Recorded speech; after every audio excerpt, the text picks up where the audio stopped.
ಮನೆಯಲ್ಲಿ ಸರಳ ವಿಧಿವಿಧಾನಗಳ ಅನ್ವಯಿಸಿ ಗಣೇಶ ಚತುರ್ಥಿ ಆಚರಿಸಿ. ಸರ್ವ ಕೆಲಸ ಕಾರ್ಯಗಳಿಗೂ ಯಶಸ್ಸನ್ನು ತಂದುಕೊಡುವ ದೇವ ಗಣೇಶ ಬುದ್ಧಿವಂತಿಕೆ, ಸಮೃದ್ಧಿ ಹಾಗೂ ಯಶಸ್ಸಿಗೆ ಪ್ರತೀಕವಾದ ಗಣೇಶನ ಹುಟ್ಟುಹಬ್ಬದ ಆಚರಣೆಯೇ ಗಣೇಶ ಚತುರ್ಥಿ. ಮನೆಯಲ್ಲಿ ಗಣೇಶ ಪೂಜೆ ಮಾಡುವ ಸರಳ ಸಿದ್ಧತೆಗಳು ಹೀಗಿವೆ ನೋಡಿ. ಹಿಂದೂ ಪಂಚಾಂಗದ ಪ್ರಕಾರ ಭಾದ್ರಪದ ಚೌತಿಯ ದಿನದಂದು ಗಣೇಶ ಚತುರ್ಥಿಯನ್ನು ಆಚರಿಸಲಾಗುವುದು. ಸರಳ ಪೂಜೆ ಹಾಗೂ ವಿವಿಧ ಭಕ್ಷ್ಯಗಳ ಪ್ರಿಯನಾದ ಗಣೇಶನಿಗೆ ಸೂಕ್ತ ಪೂಜಾ ವಿಧಿವಿಧಾನವನ್ನು ಕೈಗೊಳ್ಳಬೇಕು. ಆಗ ಗಣೇಶನು ಭಕ್ತರ ಇಷ್ಟಾರ್ಥಗಳನ್ನು ಈಡೇರಿಸುತ್ತಾನೆ. ಹಬ್ಬದ ದಿನ ಲೋಹದ ಗಣೇಶ ಅಥವಾ ಮಣ್ಣಿನಿಂದ ಮಾಡಿದ ಗಣೇಶನ ಪೂಜೆ ಮಾಡುವುದು ಅತ್ಯಂತ ಶ್ರೇಷ್ಠವಾದದ್ದು. ಹಿಂದೂಗಳ ಪವಿತ್ರ ಹಬ್ಬಗಳಲ್ಲಿ ಒಂದಾದ ಗಣೇಶ ಚತುರ್ಥಿಯನ್ನು ಭಾರತದೆಲ್ಲೆಡೆ ವಿಜೃಂಭಣೆಯಿಂದ ಆಚರಿಸಲಾಗುತ್ತದೆ. ಗಣೇಶ ಹಬ್ಬವನ್ನು ಕೇವಲ ಮನೆಗಳಲ್ಲಿ ಮಾತ್ರ ಆಚರಿಸುವುದಿಲ್ಲ, ಹಬ್ಬದ ಆಚರಣೆ ಅತ್ಯಂತ ವ್ಯಾಪಕತೆ ಪಡೆದುಕೊಂಡಿರುತ್ತದೆ. ಹಾಗಾಗಿ ಶಾಲಾ ಕಾಲೇಜುಗಳಲ್ಲಿ, ಸಂಘ ಸಂಸ್ಥೆಗಳಲ್ಲಿ, ವಿವಿಧ ಸಾರ್ವಜನಿಕ ಸ್ಥಳಗಳಲ್ಲಿ ಹಾಗೂ ಉದ್ಯೋಗ ಕ್ಷೇತ್ರಗಳಲ್ಲೂ ಸಹ ಗಣೇಶನ ಮೂರ್ತಿ ಇಟ್ಟು ಹಬ್ಬವನ್ನು ಆಚರಿಸಲಾಗುವುದು. ಹಿಂದೂ ಹಬ್ಬಗಳಲ್ಲಿ ಗಣೇಶ ಚತುರ್ಥಿ ದೊಡ್ಡ ಹಬ್ಬ ಎಂದು ಪರಿಗಣಿಸಲಾಗುವುದು.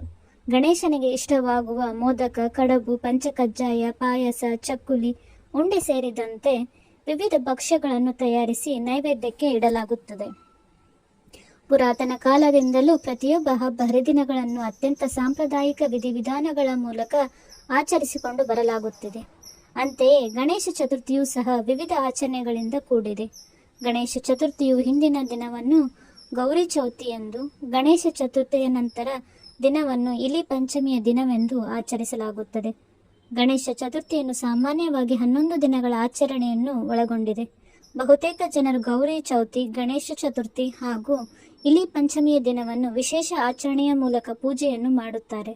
ಪುರಾಣದ ಮಾಹಿತಿಯ ಪ್ರಕಾರ ಗಣೇಶ ಚತುರ್ಥಿಯ ಮುಕ್ತಾಯವು ಅನಂತ ಚತುರ್ದಶಿಯ ದಿನ ನೆರವೇರುವುದು. ಈ ಹಿನ್ನೆಲೆಯಲ್ಲಿಯೇ ಕೆಲವರು ಗಣೇಶ ಮೂರ್ತಿಯನ್ನು 1 ದಿನ, 3 ದಿನ, 5 ದಿನ, 7 ದಿನ ಹಾಗೂ 11 ದಿನಗಳ ಕಾಲ ಇಟ್ಟು ಪೂಜಿಸುತ್ತಾರೆ. ನಂತರ ವಿಸರ್ಜನೆಯನ್ನು ಮಾಡುತ್ತಾರೆ. ಈ ವರ್ಷ ಗಣೇಶ ಚತುರ್ಥಿಯನ್ನು ಬುಧವಾರ ಆಗಸ್ಟ್ 27, 2025ರಂದು ಆಚರಿಸಲಾಗುವುದು. ಪೂಜೆಗಾಗಿ ಅತ್ಯಂತ ಮಂಗಳಕರವಾದ ಮುಹೂರ್ತವು ಬೆಳಿಗ್ಗೆ 11:06ರಿಂದ ಮಧ್ಯಾಹ್ನ 1:40 ಇರುತ್ತದೆ.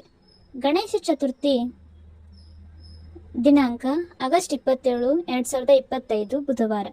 ಪೂಜಾ ಮುಹೂರ್ತ ಬೆಳಗ್ಗೆ 11:06ರಿಂದ ಮಧ್ಯಾಹ್ನ 1:40 ತಿಥಿ ವಿವರಗಳು.